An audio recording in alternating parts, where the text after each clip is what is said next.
Welcome, welcome, welcome. Thank you for joining me, Rob, and anybody who may catch this recording. We are checking in for our 222 weekly Namaste call for the way of Namaste. And today it's just us. And I think that's perfect. And I think that I'm really excited just to come back into the routine and the rhythm of these calls since we have just had a lot of things just take us out of that natural rhythm right here in Florida, experiencing specifically Helene and Milton.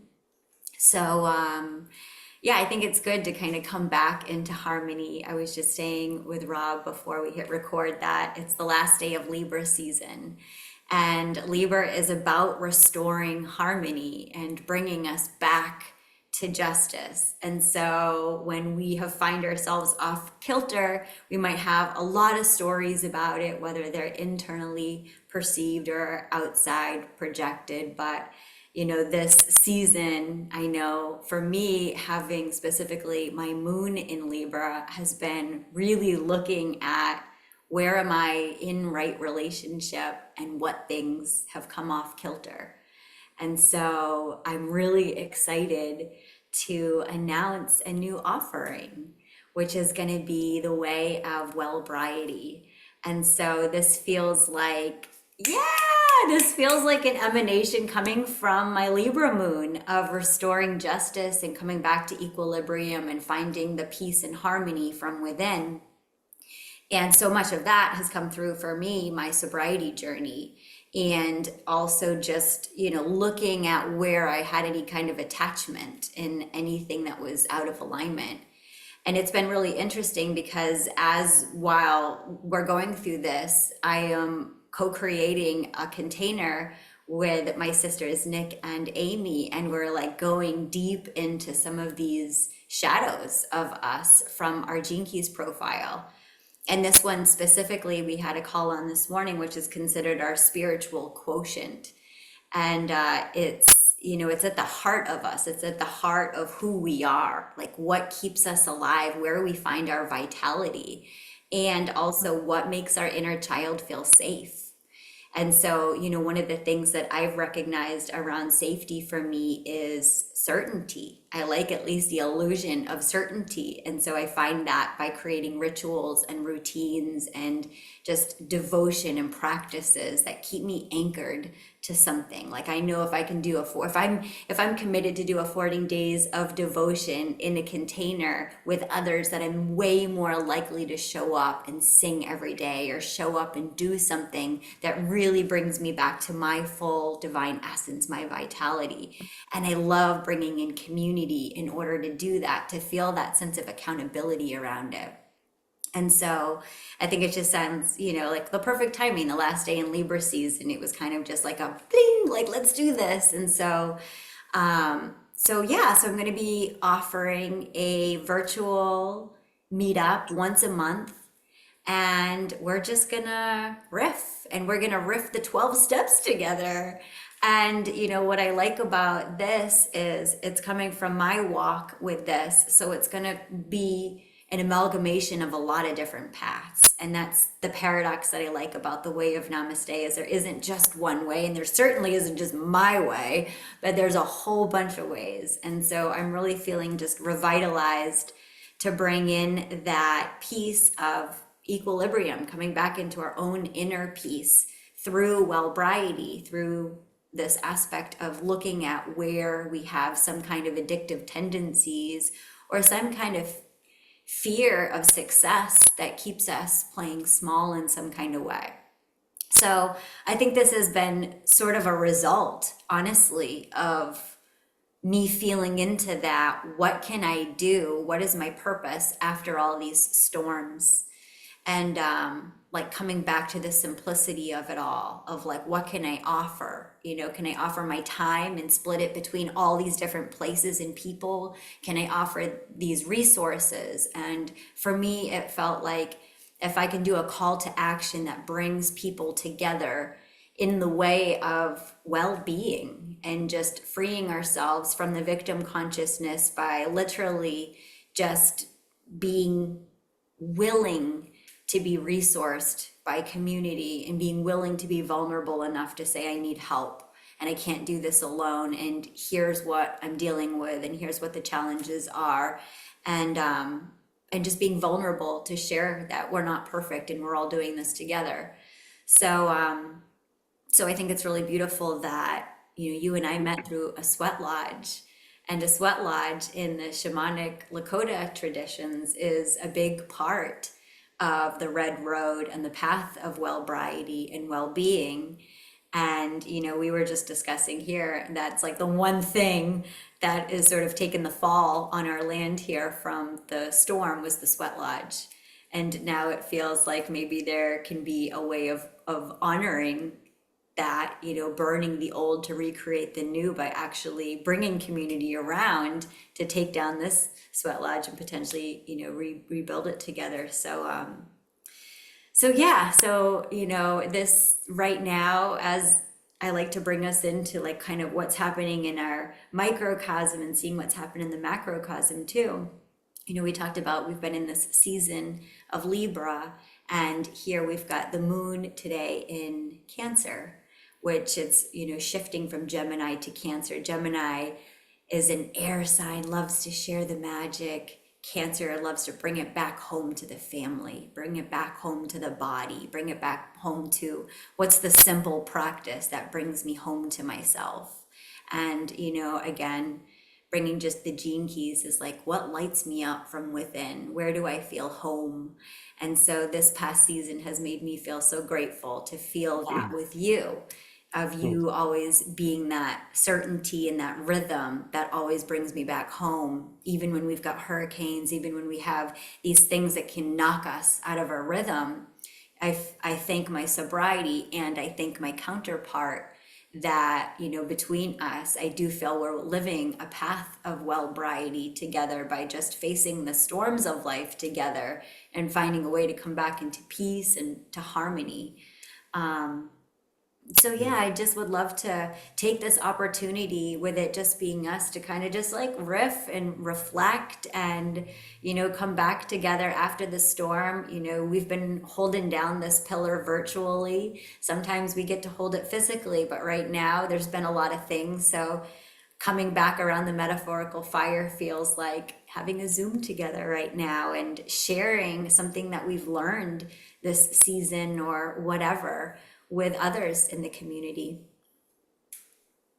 Yeah, yeah. Thank you for continuing to be devoted to hold this container, and I'm glad that we have the opportunity to drop in together and just riff and share from the heart. And it's been a minute since there's been a lot going on, and so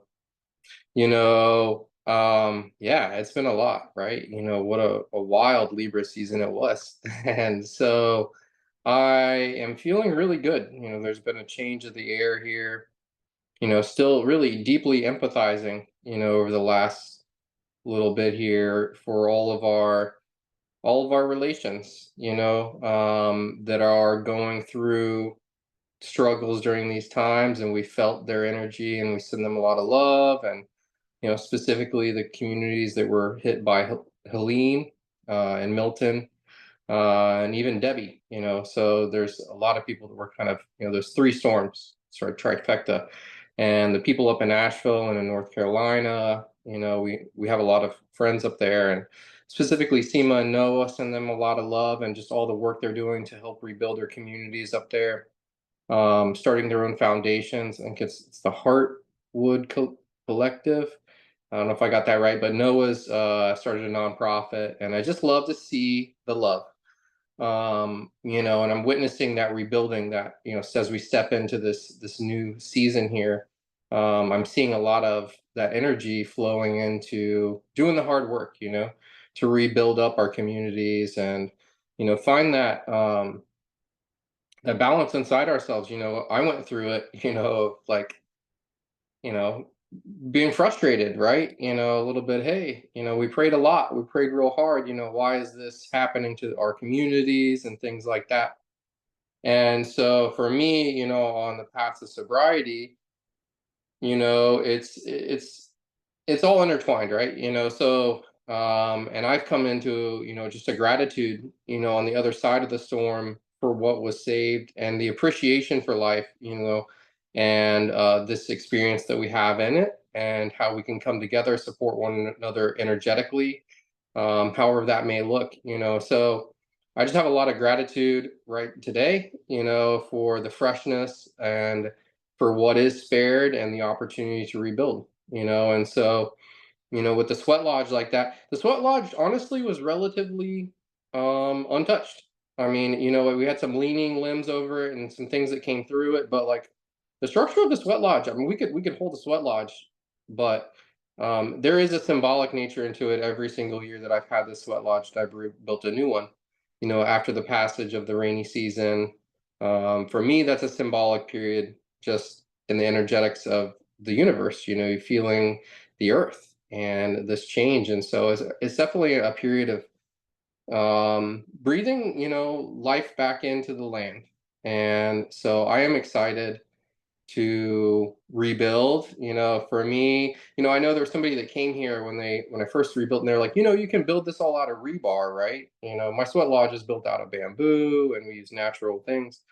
And yeah, that's the easy way, kind of, and then you never have to rebuild it. They also use plastic tarps, which was easier, and so for me, though, it's more about the journey of the process and, honoring the sacredness of the bamboo. And, it's good to rebuild, so we're definitely in this rebuilding of community, of family, of relations, and, and I'm grateful to be with you on this journey, like you said, through the storms that we've endured.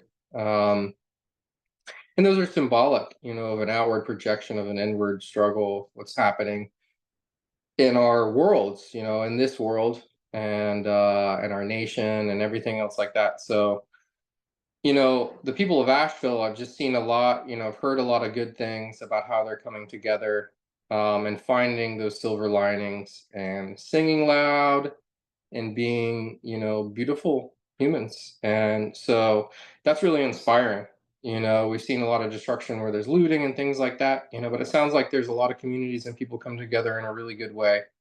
And so that's kind of where I'm at today, with it, is just being grateful, and inspired by those people that have been, we were relatively spared here on this land. We went almost directly through the eye of that hurricane, which was scary, especially for people that haven't been to Florida and through all these hurricanes a lot, and so empathizing with that, that fear that comes in, and, because there is an awareness and respect for the elements, and so on the other side of it, even more respect, but also gratitude for the resilience of life. The birds came back out. We had butterflies, a hummingbird. I'm like, how did a hummingbird survive? It's this little thing, and so, but, life finds a way, and we all survived, and, are hopefully better and stronger in the long run from it. I know a lot of people, like I said, are going through the struggles right now, and it probably doesn't, those words aren't really what they want to hear right now. Maybe it's hard to hear. So I empathize a lot with them, and, and it will be hard. And so, getting through this, I just pray that there is ease on the other side, and that it comes quickly, and that love fills that space, and so that's kind of where I'm at today, is just praying for love to continue to fill that void of that space right now. And so, yeah, with that, I'm excited to rebuild the sweat lodge, and we were talking about that a little bit. We'll be having a sweat lodge ceremony coming up, and and then just to speak on the Wellbriety, that's how it's intertwined with sweat lodge, of course. We've been on a spiritual journey together, in a lot of ways, interdependently, and come together through our sobriety, which has been a binding factor for me, and I'm sure for you. And so, and it can be for community. I think that a lot of people bind over the bar. They like, that's how they find community. Oh, you're fine, or whatever it is. But like, you can just come together and just be sober. You can just sing, you can drum, and that's what sweat lodge is for me. It's that opportunity to recognize that the elements are the real medicine. We're the medicine. So so I'm looking forward to that. And Yeah, it's gonna come soon. So we're looking at November the 9th for the next sweat lodge. And so yeah, and I'm excited about the Wellbriety course that you're offering. I'm so, grateful and proud and, inspired, by all that you're doing. Um, we talk about like the impacts that we have, and some of them aren't seen, and we talked about that earlier. And just so I just and just recognizing that there's a lot of people out there that need support, and the other people that want to help other people support that too. So it's a beautiful way for people to express both of those sides, of the coin, and come together like that, because there's a lot of people that have been down these roads, dark roads, and maybe it's a red road they've come to now, or, whatever the way it is for them that inspires joy, acknowledges that grief and moves through in a good way to support all of their family and community. To me, that's, beautiful. So this is a really beautiful way that you're putting this together. And I just like honor your wisdom, your knowledge, and the grace and your humility, and the way that you put this together. I think is really a beautiful offering for community. And so I look forward to seeing how that blossoms and being a part of it and witnessing you and supporting you. So yeah, so that's it. It's so funny. We're in Gene Key 50 right now, and it is the shadow of corruption. It's the gift of equilibrium, and it's the city and the divine expression of harmony. And what has come up so much around corruption this week for me, because corruption is really about data corruption. It's like, if we're looking at our initial programming, like we all came in as these like beautiful divine children, unscathed by the world, the way that our soul always stays.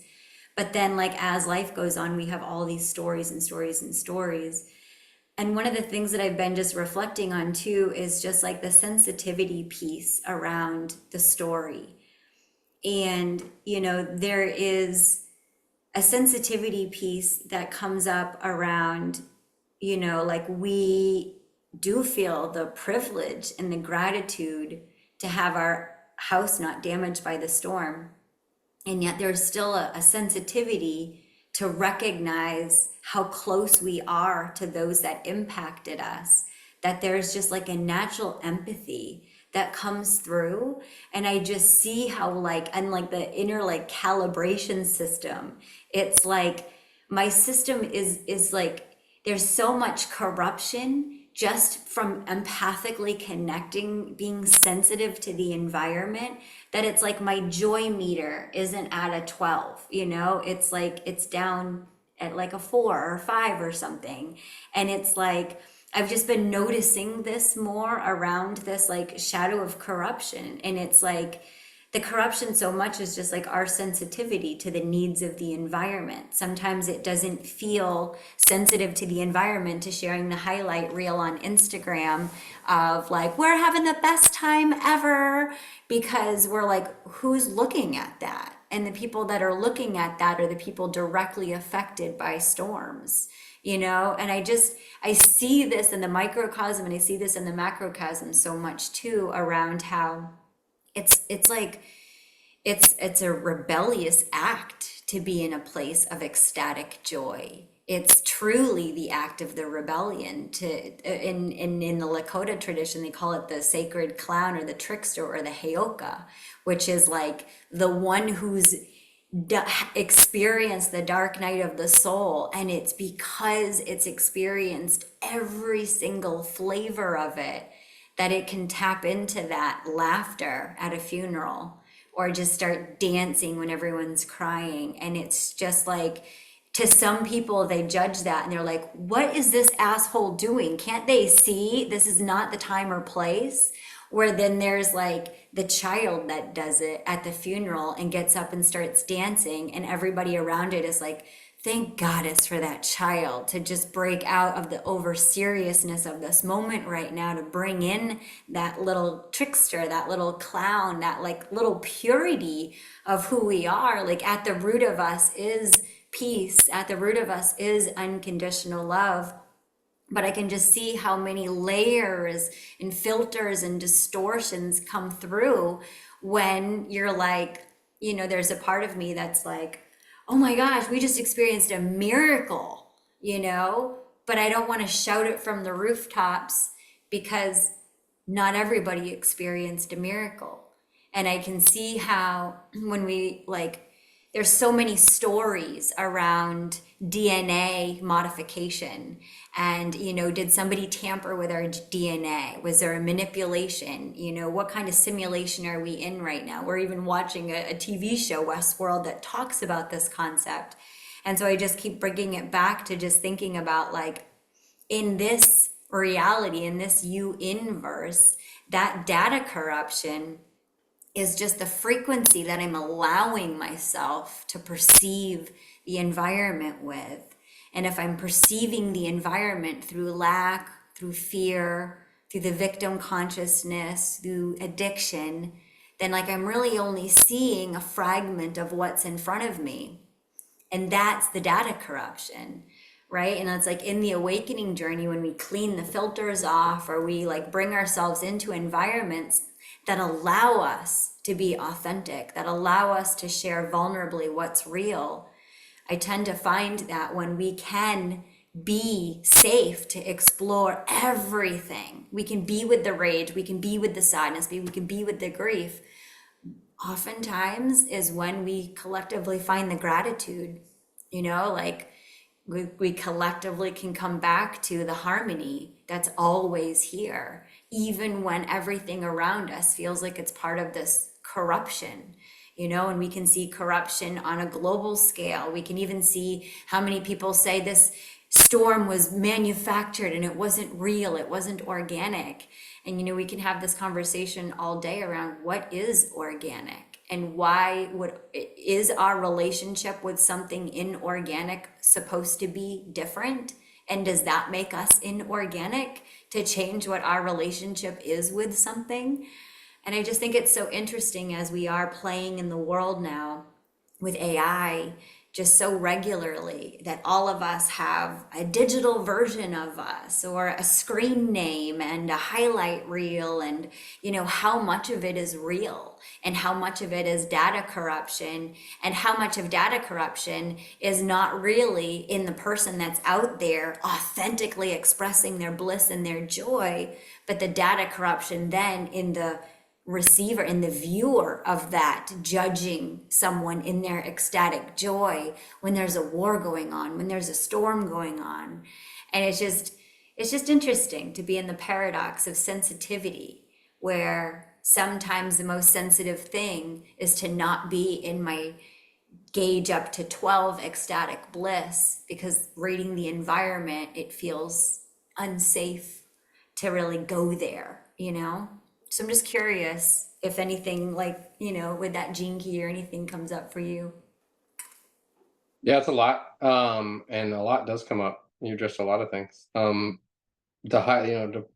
just speak on that specific thing about, feeling guilty for being happy.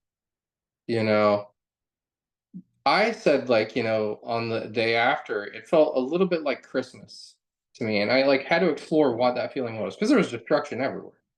I had limbs laying on top of, roofs of my, barn, and barn got ripped off, and, there's a lot of destruction and a lot of work ahead of us.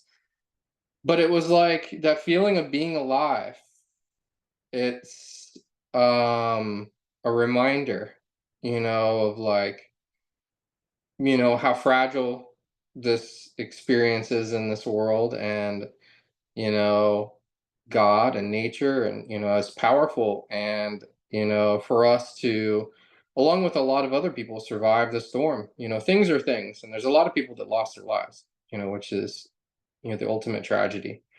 Um, and we pray for them, but we also, once you acknowledge the grief, you have to move into the joy.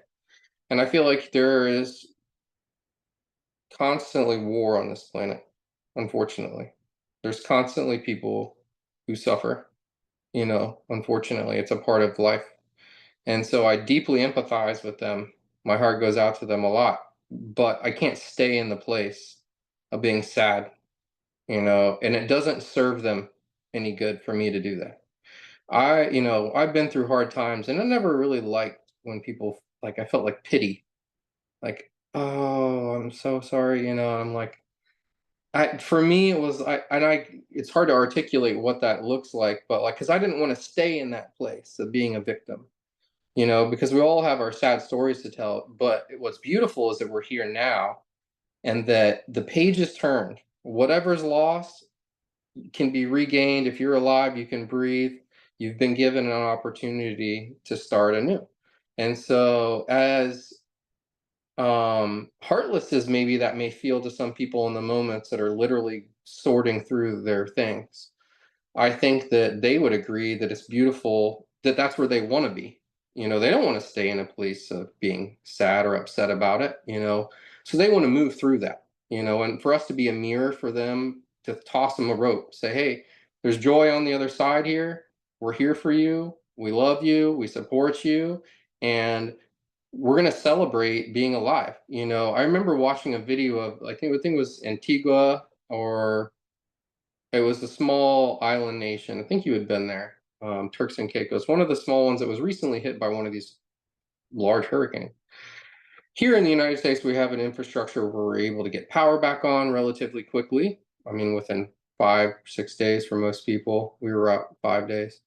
And, so to get the power back on, and, we're cleaning up, and there's support crews. And so in this other place in Antigua, they didn't have that support system, immediately following. And there's a lot of impoverished people, so their homes were, a lot of them, destroyed. But I was amazed because on the video they were smiling. They were hugging each other, because they survived. They knew all this stuff. We'll rebuild this, whatever. We'll think about that tomorrow. But right now, we need to celebrate life. Like, holy shit, we survived this major thing, And so rather than being a victim, you know, you move through the victim into a survivor state, and into then an empowered state of taking that power of the hurricane, of the flood, on into you as a power, to say, I have, in respect for all the elements, but to know that you've gotten through those things, and you're a resilient human being that's capable of adaptation, and this love can continue on into your state of mind. So ultimately, rather than carrying the grief of the entire world on my back, I can only acknowledge it, and then be that love, be that joy here and now. We're going to have a fire. It's not to say, hey, we don't care about what's happened. That's the reason why we're having a good time. That's why we're drumming, because we're happy that we survived, and we have the opportunity to rebuild anew. And that's a really important vibration to carry. And I see it in Nashville. I see them dancing in circles together on videos. I've seen Grace Ann, one of my friends out there who's Ford Sweat Lodge, smiling, and but also acknowledging their grief. They know they're going through it, but being in that still vibration of where they want to be. It's the joy of the community coming together to acknowledge one another, and the love that they have for the land, and for their fellow humankind, and for the animals, and for everything. And so I think that that's the ultimate thing, is to, like, yeah, we need to celebrate it, And like, a friend of mine, Mike, this was months ago, he asked me, he was like, man, there was a lot, there's always something going on. He's like, man, there's a lot going on. And I forget what had happened, but, it was like, he's like thinking about playing some music up at the pier or whatever.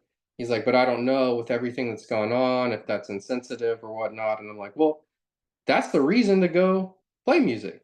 That's the reason to paint at the pier, is because stuff has gone wrong. You need to be that love, what you're looking for, and that joy. And so I think it's a beautiful thing to transition, especially with knowing the fact that we've acknowledged, those things. That's the important thing. You acknowledge the grief so as to inspire the joy, or else the joy is meaningless. So, it gives a depth to the appreciation, for all the trees that survived, and we've had a lot of them survive. We're really lucky, and blessed on this land.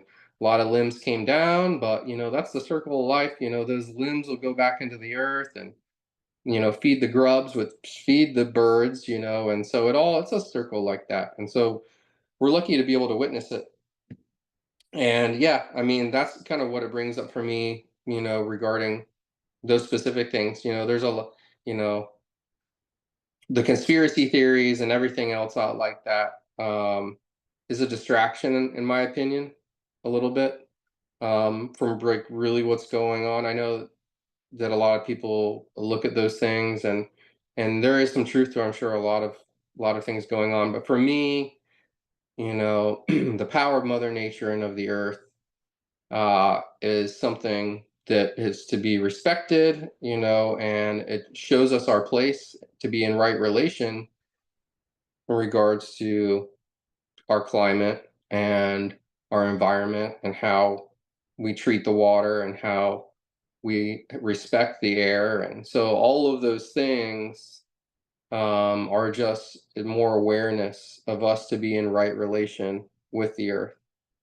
And so, yeah, whatever conspiracy theory is out there like that, um I've gone down rabbit holes too. And just for all the people out there that are have done that, I get it. And because you want to know, you're like, but ultimately all I can do is control myself, you know and my reaction and response. And so, yeah, for me, it's prayer. It's sweat lodge. It's getting back to the earth. It's, praying with sacred tobacco in a good way, and, finding my own balance within all of that. So, and so I'm looking forward to it. I look forward to celebrating the joy of the change of the season, and the celebration of survival and thriving, and people coming together. And so more drumming, more singing, more Mhm. dancing. Hopefully that's what comes of this, is more of that. Mhm. So I love it. I love it. And I love the just reminder that it's not what we do, but it's how we do what we do. And it's also why we do what we do. And just like to remember, like we're singing because of the suffering, and because when you can find the space between it, whether it's like geographically, literally I am at the space now that I can safely have a fire and gather community to pray and play together, recognizing that my vibration is the contribution to the planet that ripples out. So to be in that place of ecstatic bliss and community and joy truly is the medicine that other people get to receive, even when it doesn't always feel easy to understand that or comprehend that, because in this energetic environment that can be really hard to rationalize sometimes. But yeah, I love it. It's just bringing the intention of why we're doing this, and how we're doing it. And if you're doing it authentically, I love the videos coming out of North Carolina, and just all the collaboration and just the heart. And even just like when you were saying hard work, I literally was hearing heart work. It's like this is the heart work. That's the hard work, is keeping the heart open for all of it. It's like, when I think about the shadow of data corruption, I think about the Bible. I think about the main basic stories that got brought to us, where it's like, if we are recognizing that this is an energetic reality, that this is a vibration, then the frequency that we speak something matters.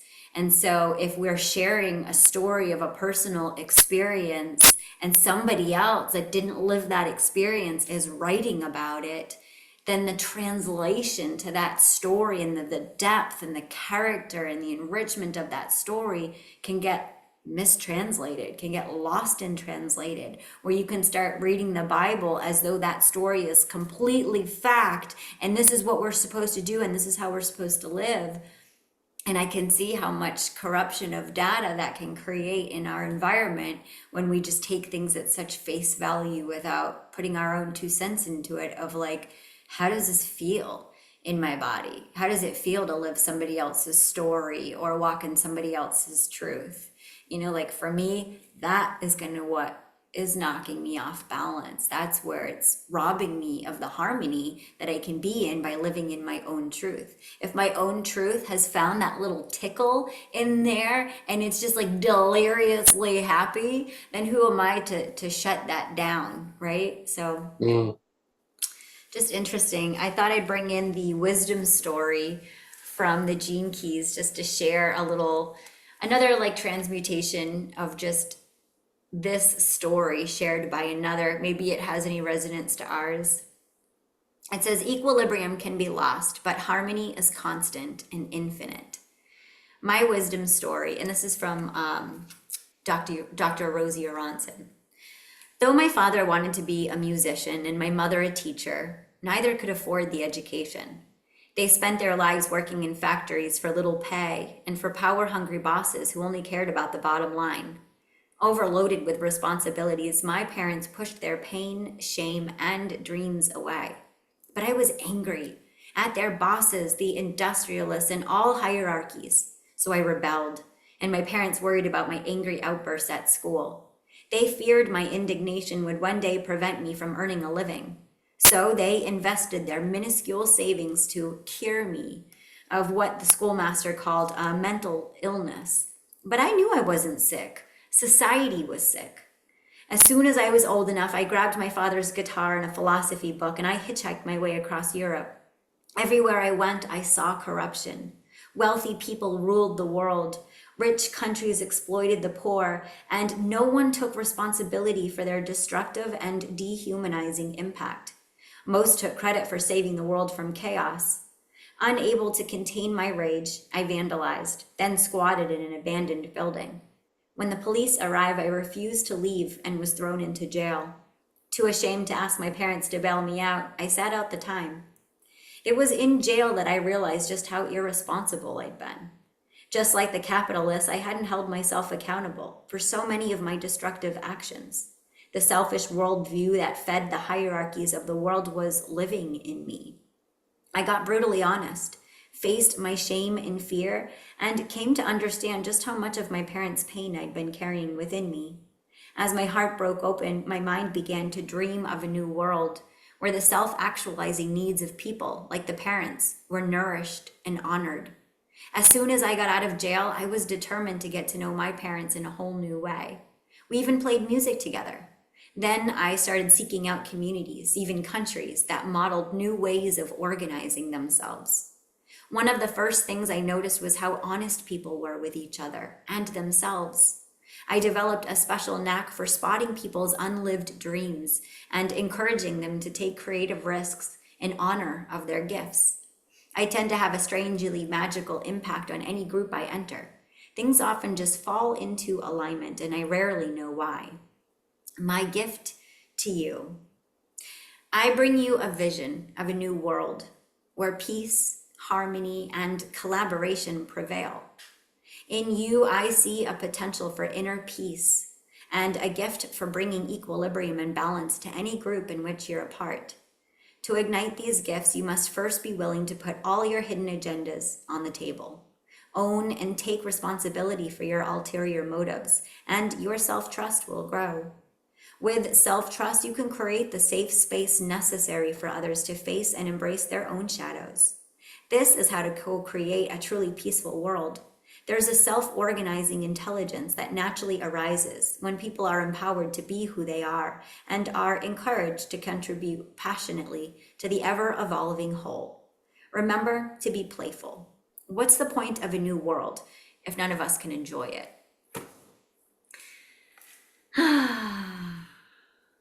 So kind of interesting. Powerful story. Yeah. Any reflections coming up? Oh, I think that it's the hero's journey. It's kind of like it reminds me. You said the Bible, so it reminds me of the prodigal son. I don't know if the son or daughter in this case, but and that story, you could look at that story, but it's about a son, summarizing, paraphrasing, leaving the father, and there's two sons. One of the sons was, stayed with the father and did everything the father did, told him to do and everything. And the other son left and was rogue, and sounds like our protagonists in the story here a little bit, and got into trouble and lost all their money and came back. And the father, opened his arms and, you know, welcomed him. And the other son was upset, hey, what about me? I've been here the whole time.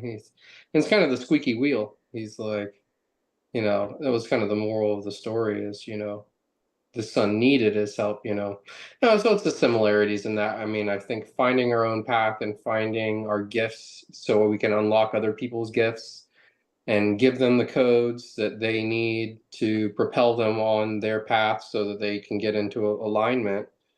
The more in alignment that we can all be, I think I've come to the revelations of all these things independently, but also been verified through other sources because it's the natural law of the universe to really understand that, like, cooperation is greater than competition. Is one of the things that, they talked about there. And, so the peace in the world that can exist beyond competition. Currently in the three-dimensional world, if you go outside, there's a mixture of both, and it looks like at first glance, from a Darwinian stance, that it's all competition. That the trees are reaching for the light, and each tree is trying to reach taller for the light and outreach its one, or each plant, and there is some of that. There's vines that will strangle other plants, but there's a lot more harmony that exists in this world than there is competition if you start to, like, really look at it, and see how the trees provide the nest space for birds, and the bugs and how they interact with the birds. There's a necessary evolvement of death where the mushrooms come up from the dead logs, that provides the mycelium. And so, like, it's all talk about harmony. I mean, this is a song and dance that this entire world that we live on is doing, and we're part of it, and so it's dancing and singing. And the sticks that fall, for us it looks like destruction, it looks like competition. These are all just catalysts for life to anew to come up from the fresh undergrowth of the plants. I mean, if there weren't for the oak trees, the smaller plants would get too much sun and they would die out. They need that shade from the oak tree, so these trees work in harmony together, and so do we, so this competition experience that we've had in humanity, has led us to war, and then led us to destruction. And I think it's a path that we had to go on, and where I'm ready to get off the ride. I know a lot of people are too.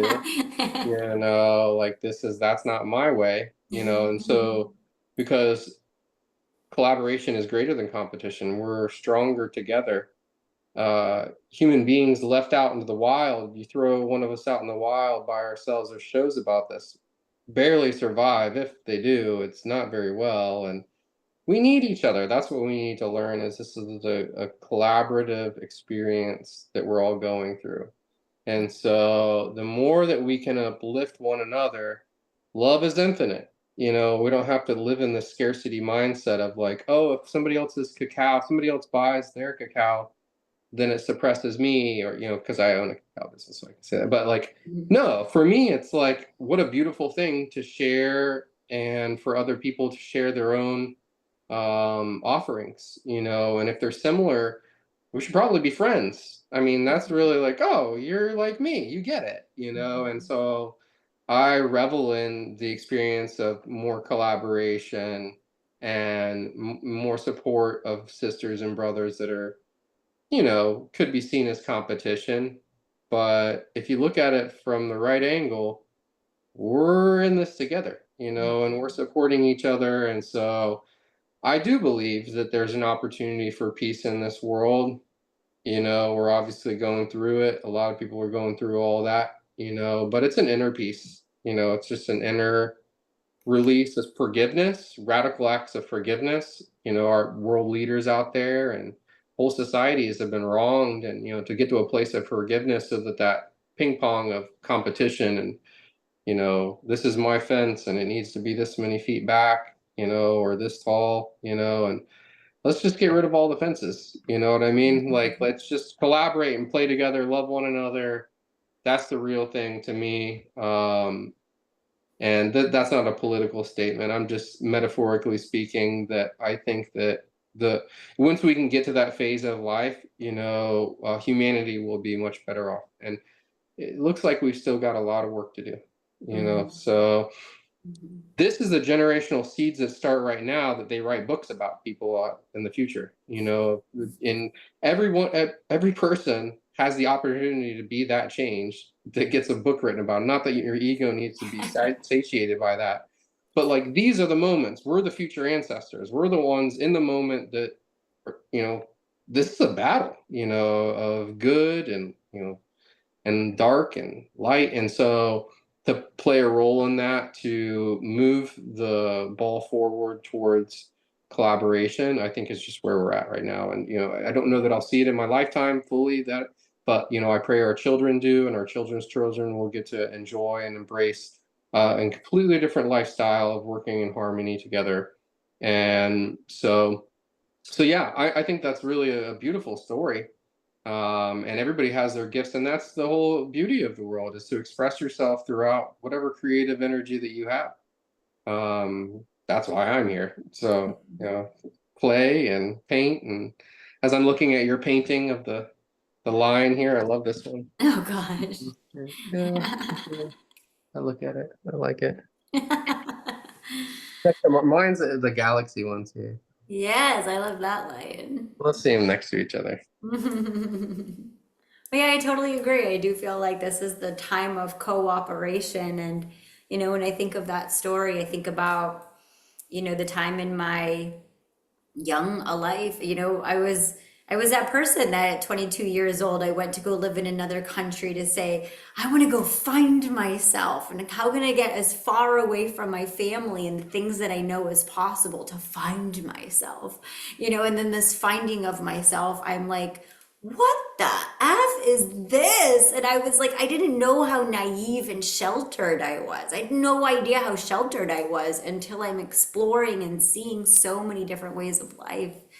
And I just, I thank my lucky stars for all the twists and turns, because I really do believe that the awakening journey feels like, I'm connecting with my ancient future self. The most alien version of me is myself in a different timeline that I can't conceptualize. And I might get visions and I might get data and downloads, but I have to, for me, I just, in the grand scheme of considering that there's only one of us here, I'm like, this is an aspect of me in some timeline, past, present.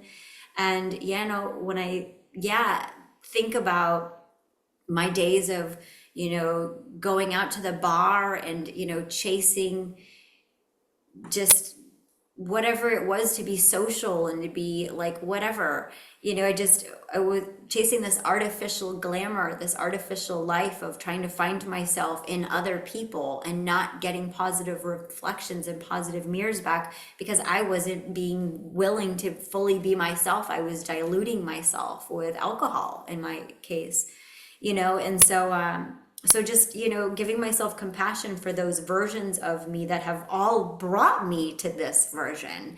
I had to experience all that hero's journey in order to come to this place and be like, you know what?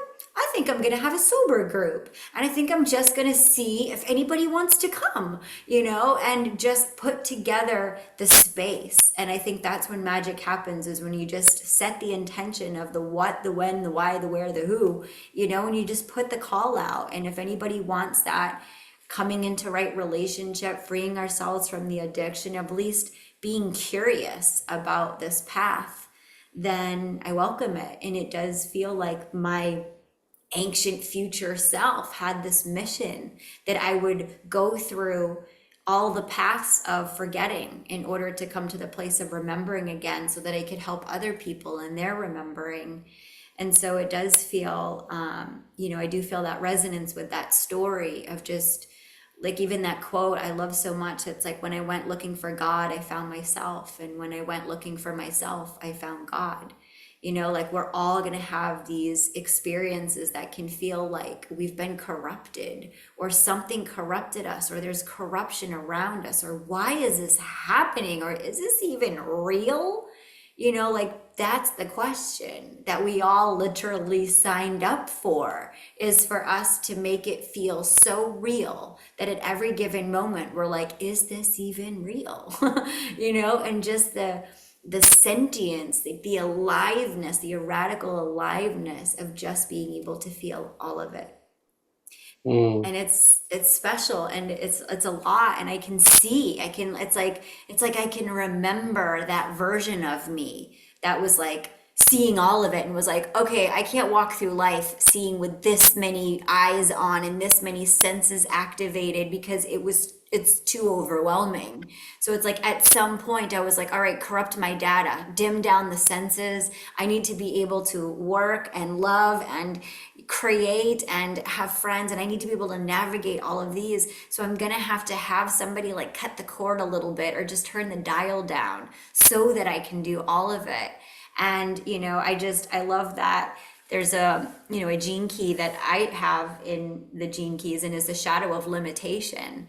And Robert Edward Grant, a polymath that I love, says so much like, if we were in this simulation and we figured out all of our superpowers, like it would be so boring. So what would we do? We would create limitation, and we'd be like, you know what, let me pretend that I can't do that right now, and let me see what that experience is like. And I would desire to see how resourceful and I can be, you know. And I think just like collectively, as we're all awakening, I think what's so beautiful about awakening into our power and into our full divine expression is that it's not coming inflated in order to be competition for anybody else. It's literally just coming online to be in service.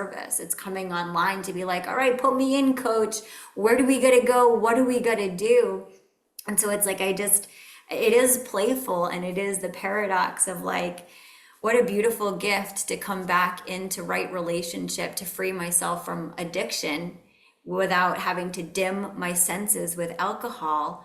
But let me also recognize how I asked the universe to dim my senses because it was too much to perceive all of it all the time. And what a beautiful experience that now I'm in a human body, and I'll last about 100 years, and I'll have a couple great relationships. Hopefully you and I will go forever, you know, and like, and that'll be it. And like, I'll have this perceived experience of limitation simply because I've chosen to be human, and I've chosen to level 5 it.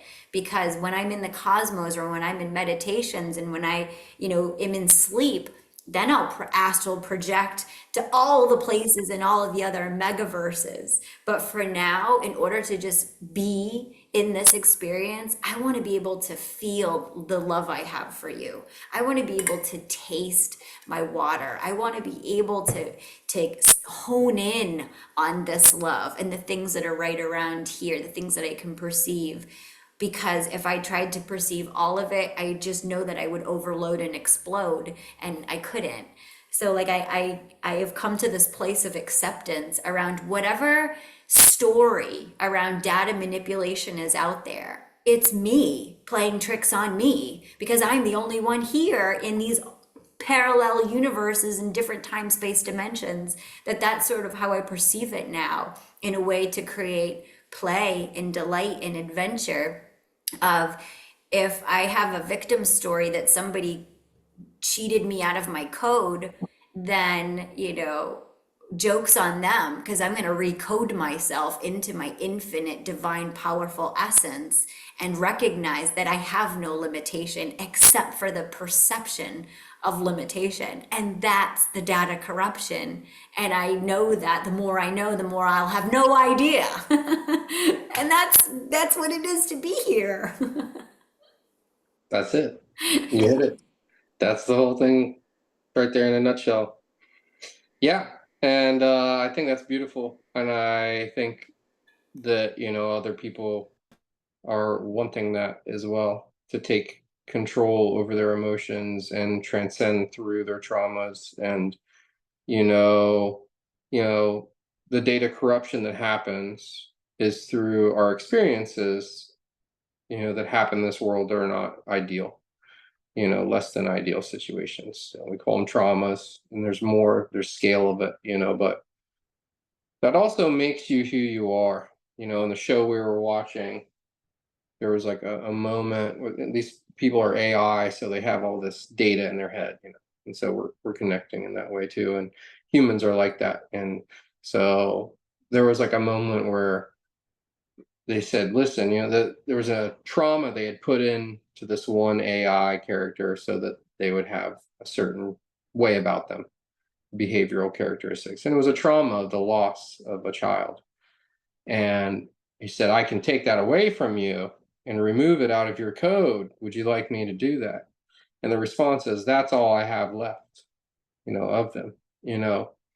And thinking about that, then it went on to just expose that our traumas and even the traumas of these AI, in this show, which is just a reflection of us, makes us who we are, And so if you take that away, you're taking away who you are, So I think that that's an important thing to acknowledge, that we're acknowledging the grief. We're not bypassing it. That's what sobriety, Wellbriety is more about, is like moving through those things, not dwelling and staying in a place of that trauma and psychoanalyzing yourself to where you think about that all the time.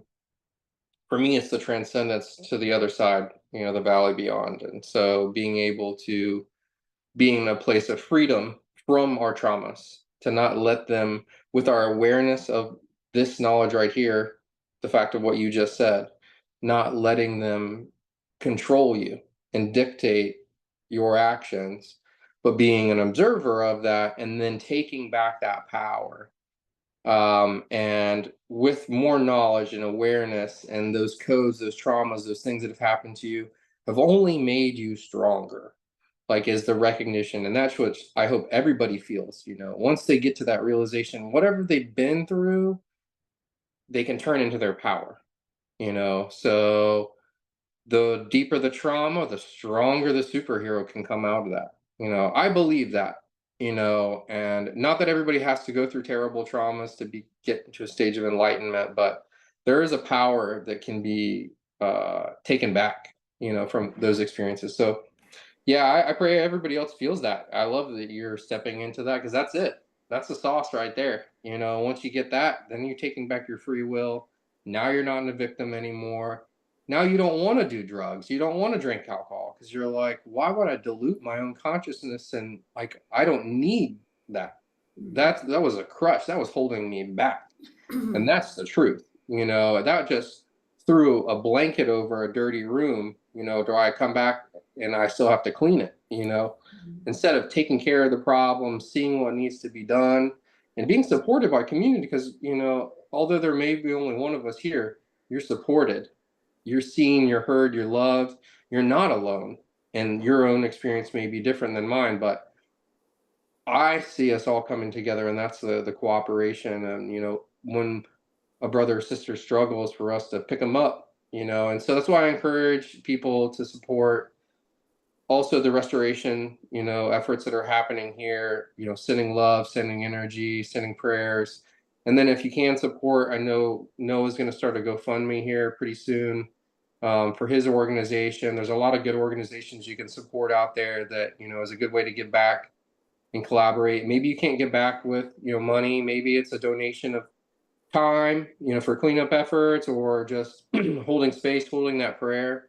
We're gonna send some cacao over to the people in Asheville, just to help them out a little bit.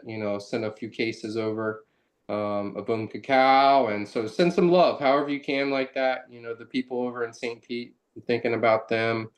I know there's some brothers and sisters that need support too. So I think there's just some beautiful ways that we can continue to like give back, once we get to that state, So yeah, I'm here for it. I'm here for transcending the victimhood, and not letting that stick on us. We move past these storms together, stronger because of it. There'll be stories that we tell the future generations, and not out of fear, but to empower them, hopefully stories of resilience, stories of rebuilding, stories of strength, stories of love, of community.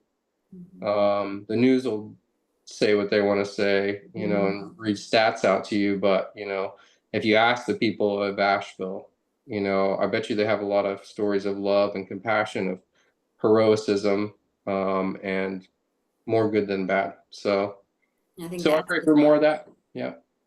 Yeah, that's the sauce is like, hearing the stories of the people that experienced this. And I think true suffering is when we don't pick out the wisdom, the pearl of the story. If we have the trauma, but we don't detect what good came out of it. Because nothing happens without some pearl in some kind of way. Like you said, like our wound is the place where the light gets in. Like this is the source of our superpower, is whatever trauma happened to us, and none of us will be in this life unscathed. All of us will experience it, but truly, I do think that the data corruption or the suffering comes when we don't pick out that bit of wisdom of, this is why that had to happen for this to happen. I had to have that experience in order to know what love wasn't, in order to know what love was. Or I had to know about conditionally relating or addictive relating or codependency in order to learn about cooperation and collaboration and interdependency. So this way of Wellbriety, this is going to be a virtual offering that's going to be held monthly. And I'm going to hold it on the way of Namaste and on the Fluorescence Sisterhood, as well as if there's any other communities that want to collaborate and coordinate and cooperate, because I'm like, let's keep going with this, sharing it to multiple places. And it'll meet, once a month on the 13th of each month from 8 to 9, possibly to 9:30 p.m. Eastern Standard Time, depending on the size of the group. And we won't record these calls. These will be just for who shows up, and the community will be a place that we can stay connected. Because what I have found in the path of Wellbriety, well-being, sobriety, we can't do this alone. Just like you said, we need to stay connected. Virtual spaces for me have been a way to just bring in a lot of different walks of life from a lot of different places that are outside of my geographic location. So that's been something that's been really special, is to meet so many different people from around the world. So that's why I'm really excited to hold it virtually. But I'm sure as the year goes on, we'll have some in-person things as well. And just in the spirit of collaboration, I put this post out yesterday about this concept of this way of Wellbriety, and already had somebody reach out that was like, yes, sister, celebrating this. How can we partner? How can we collab? And it's just so, perfect to go around the circle and see I started that journey with addiction actually wanting deep relationship, meaningful relationship that had impact.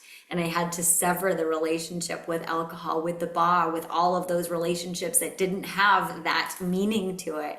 And now through the path of Wellbriety, instantly I've got a sister reaching out that says, let's partner, let's collab, let's connect. And so it just feels so magical to just already feel the golden threads going out on the kind of impact we can have. And like we said, just coming back to taking a pause and choosing how we respond versus how we react, and just recognizing the power that we all have by just regulating our nervous system and responding to life with whatever it is, by choosing the path that's a little bit curious, that's a little bit intriguing, that's got like a little bit of like, there's something interesting there, and keep pulling on that over and over and over again. So, Mm-hmm. so thank you for being in this Mm-hmm. 222 to 333 portal with me. My honor. Yeah, thank you for having me. It's beautiful conversations. Yeah. I love you. Love you too. All right. Namaste. Namaste to everybody else. Love you as well, everybody. Yes, I hope everyone has a beautiful week. Namaste.